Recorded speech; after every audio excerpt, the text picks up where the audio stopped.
Updates at pinakahuling mga usapin sa mundo ng palakasan. Atin ang pakinggan dito sa Ang Pilipinas Ngayon. Magandang araw, narito na po ang sports balita. Nagpadala ng trade proposal ang NLEX Road Warriors na balak kunin si Phoenix forward JV Mocon. Inanunsyo ng koponan na nagbigay sila ng panukala na ipapadala si Ato Ular at isang second round pick sa PBA Season 51 draft sa Phoenix para kay Mocon na naging 6th overall pick noong 2018 PBA Rookie Draft. Sa isang pahayag, nagpasalamat si NLEX Road Warriors Team Governor Ronald Dulatre sa oras na ibinigay ni Ular sa koponan. Kahit sandali lamang ay nagbigay ito ng enerhiya sa kanilang mga laro at ensayo. Hindi pa nagpapalabas ang PBA kung aprobado ang trade deal. Kung maaprobahan ito ng liga, magsasama-sama muli si Mocon at ang kanyang dating teammate sa San Beda na si Robert Bullock. Nag-average ng 8.45 points, 6.45 rebounds at 2.27 assists kada laro ang 29 anyos na si Mocon nitong 2023 to 2024 PBA Philippine Cup. Kasalukuyang wala pang panalo ang Phoenix sa Group B ng 2024 PBA Governors Cup habang ang NLEX ay may 3-3 kartada. Updates at pinakahuling mga usapin sa mundo ng palakasan. Atin ang pakinggan dito sa Ang Pilipinas Ngayon. Nananatiling perpekto ang record ng San Sebastian College Recoletos sa NCAA Season 100 Men's Basketball Tournament pagkatapos kompletuhin ang paghahabol laban sa Lyceum of the Philippines University o LPU. Nagliyab muli si Paeng Are para sa Golden Stags kung saan nakompleto nila ang pagbabalik mula sa 10 puntos na pagkadehado sa 4th period para kunin ang 95-93 panalo laban sa Pirates sa larong ginanap sa Phil Oil Eco Oil Center.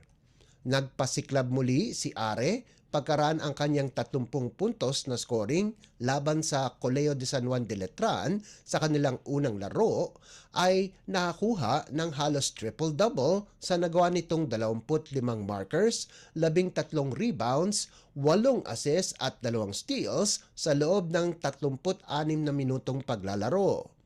Nakakuha naman ng tulong para mapaganda sa 2-0 ang record ng Golden Stags ay sina Raymart Escobedo na nagtapos ng may 23 puntos habang naka-double-double si Tristan Felebrico na may 14 na puntos at 15 rebounds.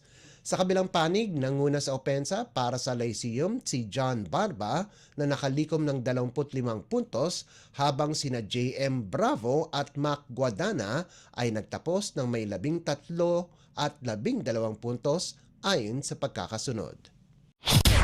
Updates at pinakahuling mga usapin sa mundo ng palakasan. Atin ang pakinggan dito sa Ang Pilipinas Ngayon.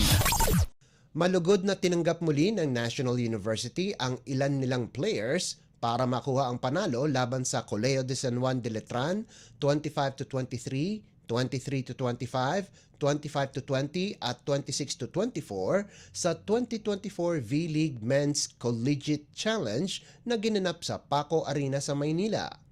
Pagkatapos ang kanilang obligasyon sa national team, ang mga veterano ng Bulldogs ay ipinakita ang kanilang karanasan laban sa Knights, lalong-lalo na sa ika-4 na set. Nakakuha ng back-to-back kills si two-time V-League Best Outside Hitter na si Buds Budin para maselyuhan ang panalo para sa NU. Dahil sa panalo, naging 4-2 ang record ng Bulldogs, katabla ang UST Golden Spikers sa pre-season tournament na nagpalakas sa kanilang tsansa na makapasok sa semifinals. Nangunguna sa torneo ang Far Eastern University at De La Salle University na may 6-1 at 5-1 record ayon sa pagkakasunod. Pinangunahan ni Leo Aringo ang reigning 4-time UAAP champions sa nakuha nitong 20 puntos mula sa 17 attacks, 2 blocks at 1 service ace.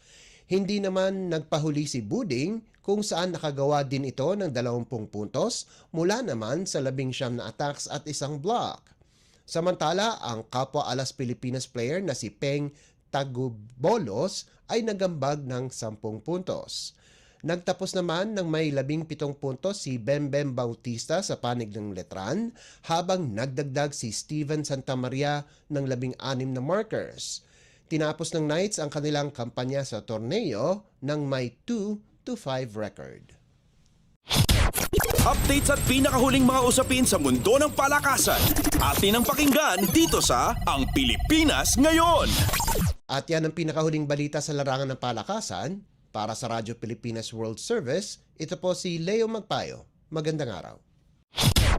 Updates at pinakahuling mga usapin sa mundo ng palakasan. Atin ang pakinggan dito sa Ang Pilipinas Ngayon.